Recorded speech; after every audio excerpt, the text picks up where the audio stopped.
আসসালামু আলাইকুম প্রিয় শিক্ষার্থীরা, আশা করি তোমরা সবাই ভালো আছো।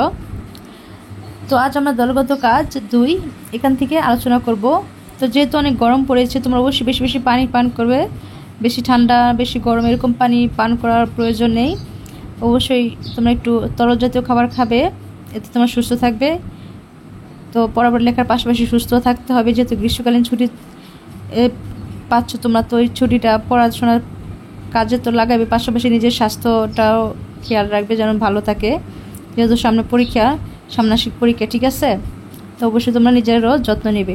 তো দেখো, আমরা ক্লাসে শুরু করতে যাচ্ছি।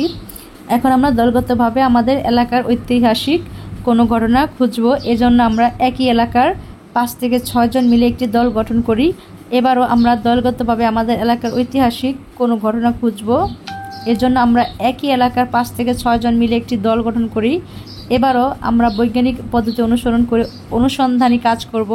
আমরা দলে বসে লোক মুখে শোনা আমাদের এলাকার কোনো ঐতিহাসিক ঘটনা অথবা বই, পত্রিকা, টিভির কোনো ডকুমেন্টারিতে দেখা কোনো ঐতিহাসিক ঘটনা বাছাই করি। এরপর এই ঘটনা সম্পর্কিত তথ্য সংগ্রহ করি। তথ্য সংগ্রহের জন্য তথ্যদাতা হিসেবে আমরা এলাকার বয়স্ক ব্যক্তিদের কাছ থেকে সাক্ষাৎকার নেব। সেই সঙ্গে বিভিন্ন দলিল, দস্তাবেজ, পুরানো পত্রিকা, ম্যাগাজিন, কোনো ব্যক্তির লেখা জীবনী, বই, প্রবন্ধ ইত্যাদি উৎস থেকেও তথ্য সংগ্রহ করব। এরপর তথ্য বিশ্লেষণ করে ফলাফল নিয়ে যৌক্তিক সিদ্ধান্ত গ্রহণ করব। আমরা ইতিহাসের দলিল নামক একটি সাময়িকী তৈরি করে সেখানে আমাদের প্রাপ্ত ফলাফল উপস্থাপন করব। আমরা ছোট প্রতিবেদন, গল্প, কবিতা ইত্যাদি বিভিন্নভাবে এই সাময়িকীতে আমাদের অনুসন্ধান পদ্ধতিতে প্রাপ্ত ফলাফল উপস্থাপন করব। তো চলো আমরা উত্তর পদ্ধতি চলে যাই। ইতিহাসের দলিল সাময়িকী। তো আমরা ইতিহাসের দলিল সাময়িকী সেখান থেকে আমরা ধর একটা নিয়েছি। প্রতিবেদন: বগুড়া অঞ্চলে মুক্তিযুদ্ধের ইতিহাস। তারিখ: মুক্তিযুদ্ধে বগুড়া 7 নম্বর সেক্টরের অধীনে ছিল। বগুড়া বাংলাদেশের একমাত্র জেলা। তোমাদের যদি বড় মনে হয় তুমি কিছু কিছু লাইন ভেতর থেকে বাদ দিতে পারো, ঠিক আছে, বাদ দিয়ে তোমরা ছোটো করে নিতে পারো। বগুড়া বাংলাদেশের একমাত্র জেলা যেটি দখল নিতে পাক বাহিনীর সময় লেগেছিল 23 দিন। এরপর নির্ভীক মুক্তিযোদ্ধারা সংগঠিত হয়ে পাক বাহিনীর বিপক্ষে প্রতিরোধ গড়ে তোলেন। 1971 সালের 26শে মার্চ সকালে রংপুর থেকে পাকিস্তানি বাহিনী সড়ক পথে এসে বগুড়া দখল নিতে আক্রমণ চালায়। টানা 5 দিন যুদ্ধের পর মুক্তি বাহিনীর তীব্র প্রতিরোধের মুখে তারা ফিরে যেতে বাধ্য হয়।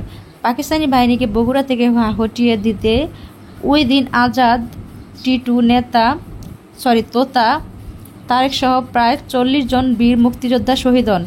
পরের 17 এপ্রিল সড়ক এবং আকাশ পথে হামলা চালিয়ে আবারও বগুড়া দখল নেয় পাকিস্তানি বাহিনী। এরপর পরই শুরু হয় তাদের নারকীয় হত্যাকাণ্ড। শহর এলাকা ছাড়াও তারা বগুড়ার শাহজাহানপুরের বাবুরপুকুর এলাকায় 14 জনকে গুলি করে হত্যা করে।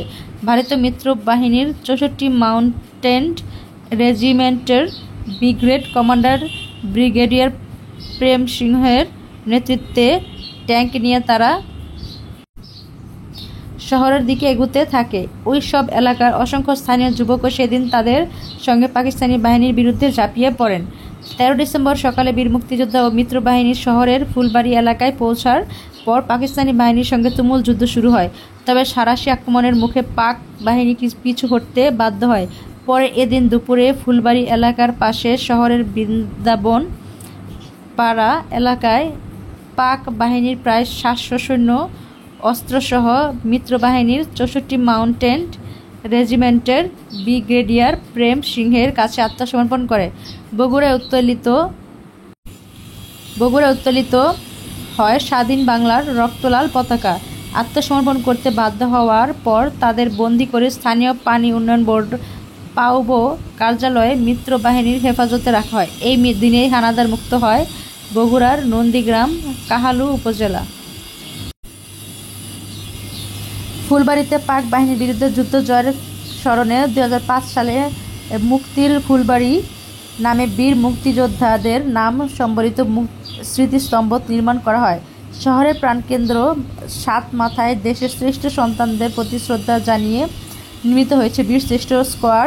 প্রাচীন সভ্যতার ঐতিহাসিক নগরী মহাস্থানগড় খ্যাত বগুড়া মুক্তিযুদ্ধের ইতিহাসেও অনেকটা স্থান জুড়ে রয়েছে। এই হচ্ছে সেই স্থানটি, বীরশ্রেষ্ঠ স্কয়ার, বগুড়া সাতমাথা। ঠিক আছে, তো এই হচ্ছে আমাদের সেই স্মৃতিস্তম্ভ।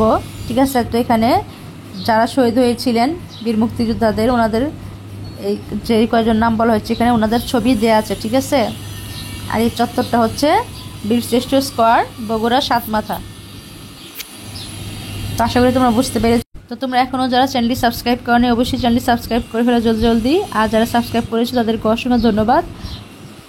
তো চলো নেক্সট চলে যাই। আমরা আমাদের দলগত কাজ 2 সেটা আমরা কমপ্লিট করেছি 114তম পেজের। ঠিক আছে, তোমরা নেক্সট ক্লাসটি করব ব্যক্তি জীবনের সামাজিক কাঠামো এখান থেকে। তো এখন যারা চ্যানেলটি সাবস্ক্রাইব করেন অবশ্যই চ্যানেলটি সাবস্ক্রাইব করে ফেলো। আমি দলগত কাজ এর আগের ভিডিওতে দিয়ে দিচ্ছি, তোমরা সেখান থেকে দেখে নিতে পারো। ঠিক আছে, প্লেলিস্ট থেকে। তো আজ এ পর্যন্তই, সবাই ভালো থেকো, আল্লাহ হাফিজ।